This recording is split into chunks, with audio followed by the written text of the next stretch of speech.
Adorar é o que sei. Eu te adoro, Senhor. Recebe a minha adoração, Jesus. Recebe a nossa adoração.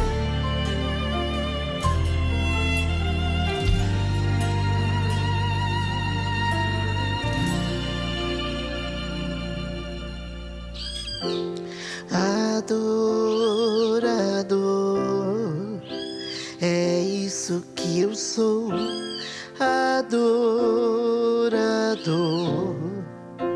assim Deus me formou. E quem poderá calar a voz de um coração?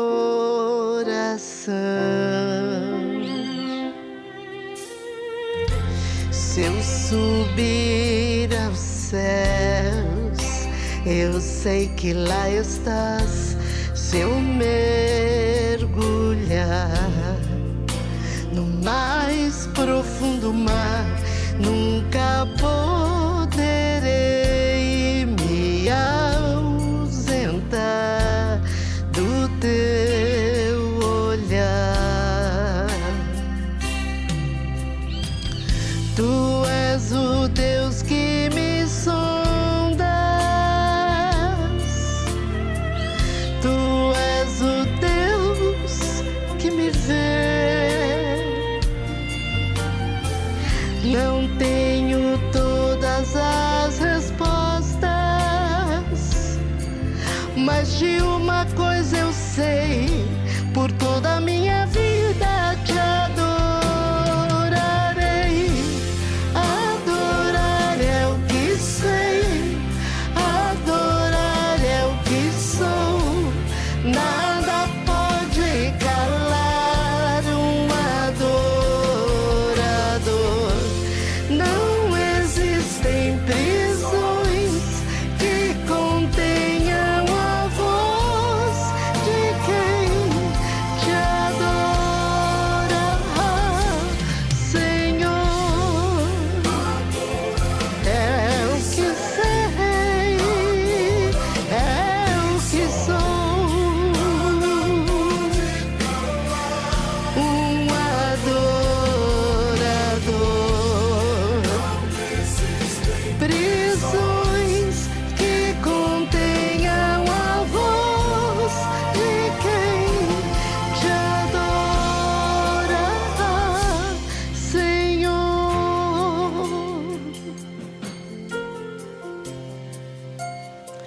Se eu vencer, se eu perder, se eu subir, se eu descer, te adorar é o meu prazer. Minha força vem do Senhor. Nada pode parar um adorador. Adorar é o que sei, é o que sou. Nada pode parar um adorador. Não existem prisões que contenham a voz de quem te adora, Senhor. É o que sei, é o que sou. Nada pode calar um adorador. Prisões, a voz de quem te adora, a voz de quem te adora, a voz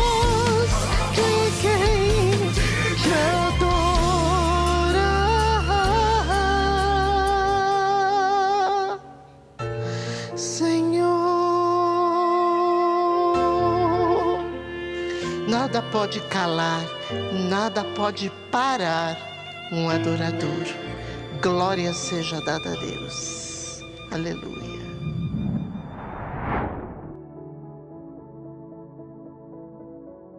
A paz do Senhor, amada igreja, amado irmão e irmã, sejam bem-vindos a mais um culto da série Falando de Deus. E hoje ministraremos mais um episódio do tema Liberdade, episódio 8. Eu espero nós concluirmos em 10 episódios esse tema que tem sido uma grande bênção em nossas vidas. Se você perdeu algum dos episódios passados ou cultos passados, é só você ir lá no canal do Ministério Folha em Branco, dar um like lá, escolha o culto que você quer assistir, assista e seja grandemente abençoado. E durante os cultos você também pode participar nos mandando comentários ou sugestões ou orações, pedidos, para que nós possamos juntos, estarmos aprendendo mais de Deus e ganhando mais intimidade com o Senhor em nome de Jesus. Domingo passado, uma pequena introdução, eu e a pastora Angie Medrado fomos visitar uma pequena igreja que fica aqui perto de casa. Essa igreja, nós tivemos lá uma vez, há 10 anos atrás aproximadamente. E naquela época, nós estávamos passando por um momento bem difícil, algumas lutas, algumas tempestades sobre nossas vidas. Eu não era pastor, eu era missionário, a pastora Angie Medrado era diaconisa. E nós, então, resolvemos entrar nessa pequena igreja, bem pequena mesmo, né? Tinha lá um irmão que estava tocando, e o pastor, que ia pregar, acho que mais uns 2, 3 obreiros um em cada canto, mas nós entramos naquele lugar com o objetivo de sentarmos no fundo, ouvirmos a palavra, levantarmos e ir embora. E quando então o pastor toma a palavra, lá do púlpito, ele olha para mim e ele diz assim, o seu lugar não é aí, é aqui no altar. Então ele me convida a ir lá na frente para que tivesse a oportunidade de dar uma saudação, sem que ele me conhecesse, sem que ele soubesse do que eu estava passando, mas Deus sabia de todas as coisas. E ele, aquela atitude, da forma que ele foi usado por Deus, eu aprendi que o meu chamado era muito maior do que as lutas que eu estava passando. O meu chamado ministerial era muito maior do que as lutas que eu estava passando. E nesses últimos domingos, nesse último domingo também, eu estava de manhã, antes de levantar, e me veio à mente essa igreja, essa pequena igreja. Me veio à mente, o que ela representou há 10 anos atrás.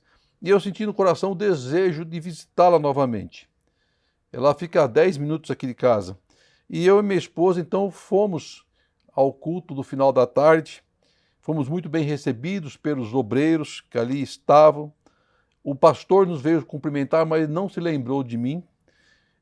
Também é natural, são tantas pessoas, E quando ele tomou a palavra e nos apresentou como os visitantes, ele me chamou para uma saudação, porque quando ele preenche aquela fichinha de visitantes, eles perguntam se você é de alguma igreja, que é normal, qual é o seu cargo, etc. E foi quando eu contei, então, essa história, do que Deus fez, como Deus usou a vida daquele pastor, daqueles homens e mulheres de Deus naquele lugar, há 10 anos atrás, e do quão foi importante aquele momento que eu estive com eles. Eu agradeci a Deus pela vida do pastor Benedito, um grande abraço ao pastor Benedito, aos amados irmãos daquela igreja, Jesus é amor, e que Deus continue a derramar suas ricas bênçãos sobre essa congregação, sobre esses homens e mulheres corajosos de Deus, usando, capacitando cada vez mais para a grande obra do Senhor. Quão bom é Deus que usa os seus servos e servas para nos abençoar, para nos renovar as forças e nos ajudar na nossa grande caminhada. Foi um momento muito especial. E interessante que os louvores que eles cantaram me levaram lá atrás, no passado, das igrejas bem simples que nós participávamos, onde o louvor da harpa era muito entoado.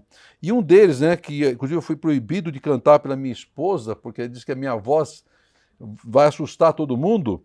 É um hino da harpa, é o hino 577 da harpa, né? E a letra dele, essa segunda estrofe, diz assim: quando tudo perante o Senhor estiver, e todo o teu ser ele controlar, só então hás de ver que o Senhor tem poder, quando tudo deixares no altar.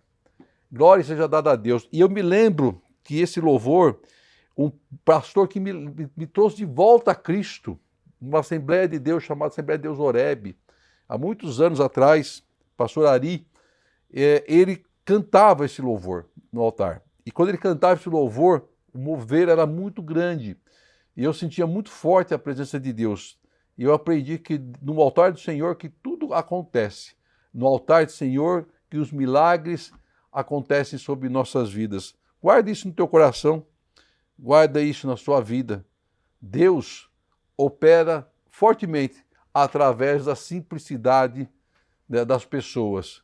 E obrigado a Deus, né? Agradeço ao Senhor pela vida dos irmãos da igreja Jesus é Amor em Cristo Jesus. E eu te convido então a abrir em Atos 3, versículo 1 ao versículo 8, para a nossa sequência desse tema liberdade, episódio 8, Atos 3, a partir do versículo 1 ao versículo 8. Diz assim a palavra de Deus: certo dia, Pedro e João estavam subindo ao templo na hora da oração, às 3 horas da tarde. Estava sendo levado para a porta do templo, chamada Formosa, um aleijado de nascença, que ali era colocado todos os dias para pedir esmolas aos que entravam no templo. Vendo que Pedro e João iam entrar no pátio do templo, pediu-lhes esmola. E Pedro e João olharam bem para ele. Então Pedro disse: olhe para nós.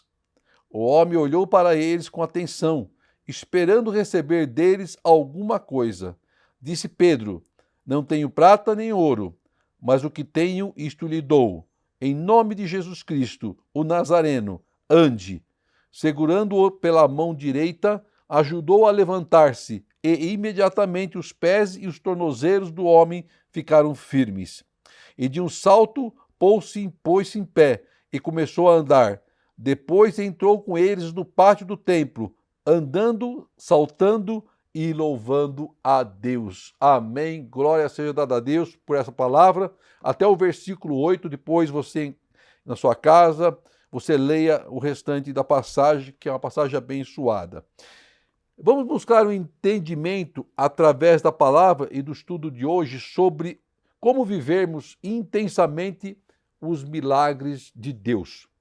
A palavra de Deus começa registrando que Pedro e João estavam indo para o templo orar, que era uma das marcas da igreja primitiva. A oração, a busca constante de Deus. A oração é o alimento do cristão. A oração é onde nós nos fortalecemos. É na oração que nós temos um canal direto com o Senhor. Há grande poder na oração e só vamos viver milagres através da oração. Só conseguimos conversar com Deus através da oração. Esse é o nosso canal para falar com o Criador, para falar com o Pai, para falar com Cristo. Por isso, Paulo e Silas, estou voltando a Paulo e Silas, né? Pedro e João, eles oravam ao Senhor e buscavam incessantemente ao Senhor para se fortalecerem. Aí no versículo 2 diz assim: estava sendo levado para a porta do templo chamado Formosa. Vou parênteses aqui. Vamos entender o que significa a parte do templo chamado Formosa. O que seria essa porta do templo, chamado Formosa. A porta Formosa era uma das portas do templo de Jerusalém, também conhecido como Templo de Herodes, e estava construída no meio de um grande pátio chamado Pátio dos Gentios.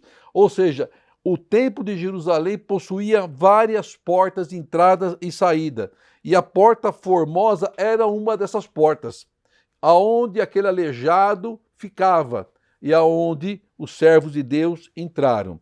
Muito bem. Então aí diz o seguinte, que o aleijado de nascença, que ali era colocado todos os dias para pedir esmolas aos que entravam no templo. Então, todos os dias, aquele aleijado, por 40 anos, era colocado naquele lugar para pedir esmola. Nós não sabemos o nome desse homem, mas nós temos algumas informações importantes sobre ele.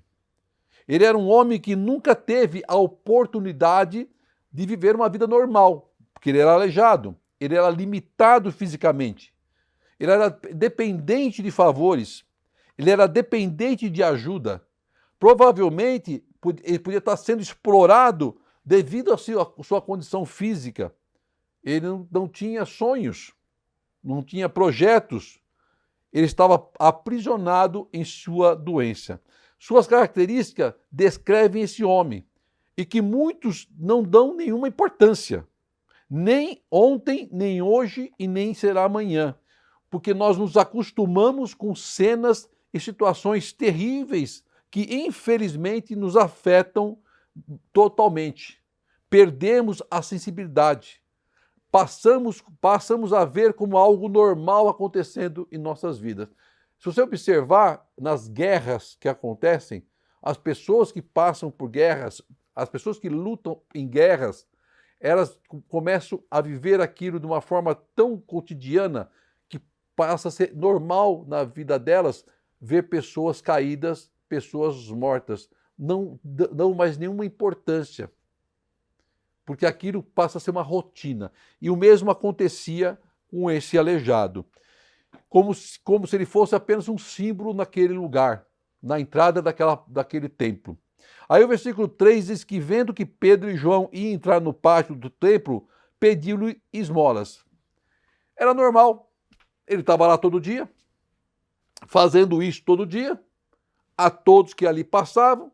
Então, com certeza, o paralítico não sabia quem era Pedro e João, e o que estavam eles fazendo ao entrar naquele templo, ou qual seria a profissão deles, e qual seria a atividade deles. Mas ele abordou, como ele abordava a todos que ali passavam. E Pedro e João seriam mais dois, entre centenas e milhares que passavam todos os dias por aquelas portas, por aquele templo. Quem sabe, mais um que poderia lhe dar algumas moedas. Ou, quem sabe, alguém que se importasse com a sua situação. Afinal, desde nascença, estava naquela porta do templo a pedir esmola. Sua presença não fazia mais nenhum tipo de diferença naquele lugar para muitas pessoas que ali passavam.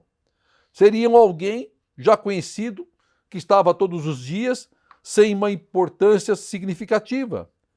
E, infelizmente, o mundo se acostuma com esses problemas, com os problemas dos outros, e não se importa mais. Não faz mais nenhuma diferença. Mas aí o versículo 4 diz assim, que Pedro e João olharam para ele. Olharam para ele. Então Pedro diz para ele, olhe para nós. Você já parou para tentar entender o significado dessa frase, desse versículo? Olhe para nós. Esse versículo nos traz um ensinamento muitíssimo importante e eu quero que você preste atenção. E se você tiver dúvida, faça um comentário no chat do culto. Mande para nós uma pergunta que nós vamos te responder. Diz assim que esse versículo quer dizer, para nossas vidas, que nós somos representantes de Cristo. Nós representamos a Cristo. O versículo 4 mostra que temos que nos colocar entre Jesus e as pessoas que precisam de ajuda, que não conhecem a Cristo. Olhe para nós. O mundo precisa de parâmetros, precisa olhar para a direção certa, e pense na responsabilidade de Pedro e João, quando mandaram aquele homem paralítico olhar para eles. Já pensou nisso? O que significa isso? Será que nós, hoje, eu, você, de consciência tranquila, teremos capacidade de virar para um colega de trabalho, ou para um vizinho, ou para um transeunte na rua, ou para um doente e dizer-lhe, olhe para nós. Nós somos exemplos. Nós vivemos o Evangelho. É preciso muita coragem, muita ousadia. É preciso segurança. É preciso fé. E aqueles dois apóstolos estavam revestidos da autoridade de Deus. Eles estavam revestidos da unção do Espírito Santo. Chegam para aquele paralítico de nascença e dizem, olhe para nós. Nós, você, a sua casa, se você está debaixo do propósito de Deus, você está revestido da autoridade do Senhor para pisar na cabeça de serpente, para profetizar a cura. Era como se eles dissessem: nós somos um exemplo a ser seguido. Nós somos representantes de Deus. Nós somos o sal da terra. Nós somos a luz do mundo. Era isso que eles estavam dizendo, em outras palavras. O que nós temos é o que Deus nos concede e o que flui do trono da graça de Deus para a sua vida. Eles representavam ali o Cristo, eles representavam ali o Senhor, a autoridade de Deus. Será que somos capazes de dizer essas palavras de Pedro e João? A alguém que precisa, a alguém que necessita, olhe para nós e veja em nós o Cristo que habita em nossos corações e nossas vidas. Temos para você um caminho que leva realmente a Deus, que te leva realmente à salvação. É um ato de coragem. E o que chama atenção nesse versículo, para a minha vida, para a sua vida, é que Deus requer de cada um de nós essa coragem, essa responsabilidade. Que vivamos nossa vida de tal forma que onde quer que estejamos, com quem quer que falamos, que possamos nos apresentar dizendo: olhe para nós. Somos testemunho vivo do poder, do amor de Cristo. Somos representantes de Jesus aqui neste mundo. Temos a procuração do Pai para agir em nome dele, para operar milagres, para operar transformações nas vidas daqueles que precisam, para curar os enfermos. Temos essa procuração. Faça uso dela. Temos que ter a certeza do que habita em nós e dizer com autoridade: olhe para nós. Aí o versículo 5 diz que o homem olhou para eles, com atenção, diz a palavra, mas ele esperava receber deles alguma coisa do mundo. Ele não tinha noção de quem eram aqueles homens. Ele buscava coisas materiais. E quando estamos no mundo e não conhecemos a Cristo, procuramos ver as coisas pelos olhos carnais e não os olhos espirituais. Não temos discernimentos. Não temos entendimento das coisas do Senhor, das coisas de Deus, das coisas espirituais. Estamos aprisionados no mundo. Vivemos e estamos acostumados com as coisas do mundo. Nos acostumamos com favores, de viver debaixo do jugo do homem. Nos acostumamos com o pecado. Nos acomodamos com as situações do dia a dia do mundo. E nos esquecemos que existe algo muito maior do que o mundo pode nos oferecer. Muito maior.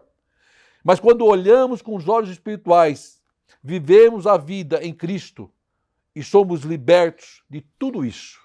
De tudo isso. Aquele homem vivia uma prisão há mais de 40 anos. Há mais de 40 anos.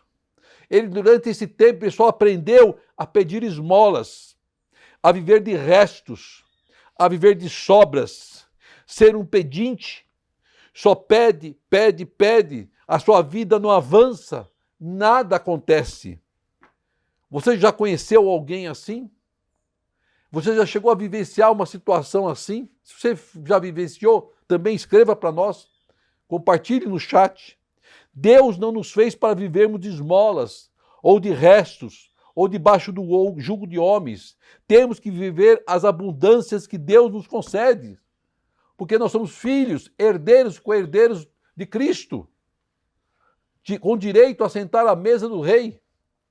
Aí o versículo 6 diz que disse Pedro, não tenho prata nem ouro, que era o que ele esperava, mas o que tenho, isso lhe dou. Em nome de Jesus Cristo, o Nazareno, ande. Pedro sabia que aquele homem esperava uma oferta em dinheiro, moedas, ouro ou prata, seja lá o que for. Isso foi o que ele recebeu em mais de 40 anos de sua vida, e nada mudou na sua vida. Continuava na mesma situação, continuava a pedir esmola, continuava sendo carregado, continuava sendo humilhado, continuava sem sonhos, continuava sem esperança. E será que é isso que Deus quer para nossas vidas? Claro que não. Por isso Pedro entregou para ele o que o mundo não podia oferecer. Deus nos dá autoridade para entregar àquele que precisa aquilo que o mundo não pode oferecer, mas o que Deus tem para entregar é muito maior do que o mundo pode oferecer. E você tem essa autoridade. Somos herdeiros do Pai. Deus nos ensina que temos que sair da mesmice, sair do jugo do homem, sair daquilo que te aprisiona. Olhe para mim, diz a palavra, o Cristo, Ele que vai te libertar. Então Pedro diz, em nome de Jesus Cristo, o Nazareno, ande. Era o suficiente para a palavra se cumprir. Ande. Não precisou de uma frase, não precisou de discurso, de pirotecnia, de microfone, de banda, de coral, nada disso precisou, mas ele lançou uma palavra na autoridade revestida no nome de Jesus Cristo, ande. E aquele homem então recebe algo que o mundo jamais conseguiu lhe dar, dos 40 anos que estava à porta daquele templo.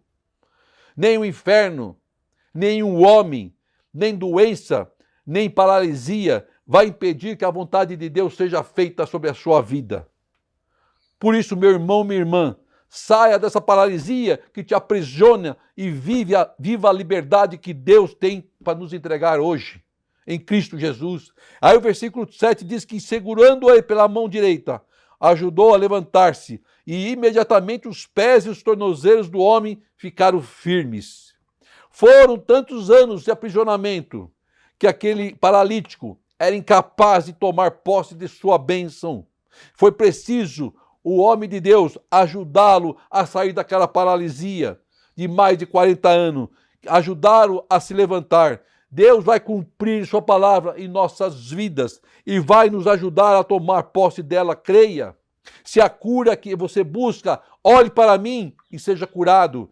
Se a vitória que você espera, olhe para mim e receba a vitória. Se é a porta de emprego que você espera, olhe para mim e entre por essa porta. Deus vai nos dar vitória. Deus vai mudar nossa causa. Basta crermos. Basta crermos. Aí o versículo 8 diz que o homem deu um salto, pôs-se em pé e começou a andar. Depois entrou com eles no pátio do templo, andando, saltando e louvando ao nome de Deus. Quando a vitória chega em nossas vidas, nós nos enchemos de alegria. Tudo se transforma. Nós saltamos, nós louvamos a Deus com fervor. Nós bradamos o nome de Deus. Nós cantamos, glorificamos ao nome do Senhor, porque nós sabemos que a vitória é grande e ela vem para nos surpreender. Ela vem para poder colocar tudo aquilo que era impedimento por terra. E a vitória de Deus é completa e ela contagia a todos que estão ao nosso redor. Deus quer nos tirar da paralisia que nos aprisiona e nos dar a liberdade através de um milagre. Então receba, em nome de Jesus, esta palavra. Receba essa promessa, palavra profética, de vitória, de cura, de transformação. Olhe para mim, diz o Senhor, o Cristo que morreu na cruz do Calvário para levar com ele os nossos pecados, para que pudéssemos ter essa autoridade, podemos ser revestidos pelo poder do Altíssimo. Deus quer nos usar de forma milagrosa, irmão. A liberdade virá através do Senhor em nossas vidas. Olhe para mim, o Cristo, e viva o impossível de Deus. Não perca essa oportunidade que Deus nos coloca nas mãos através dos ensinamentos vindos da sua palavra revelada. Seja vencedor e livre em Cristo Jesus e busque a resposta sempre no único Senhor e Deus nas suas vidas. E viva intensamente o seu amor e seja feliz. Oremos ao Pai. Querido Deus, amado Senhor, obrigado por esta palavra, por esse ensinamento, Senhor, de quão Deus maravilhoso que Tu és. Nós temos a autoridade, através de Cristo Jesus, de profetizar a vitória sobre a vida dos irmãos. E eu profetizo a vitória sobre a vida daqueles que estão participando e assistindo desse culto, Senhor. que eles recebam, Pai amado, o milagre que tanto esperam, Senhor. Que o Senhor visite a cada um, Pai querido, e haja segundo a sua vontade na vida de cada um, Pai querido. E eu te agradeço mais uma vez por este culto, por este momento tão especial em Cristo Jesus. Que o grande amor de Deus, a graça do nosso Senhor e as doces consolações do Espírito Santo estejam com toda a sua igreja, hoje e sempre. Amém e amém. Glória seja dada a ti, Senhor.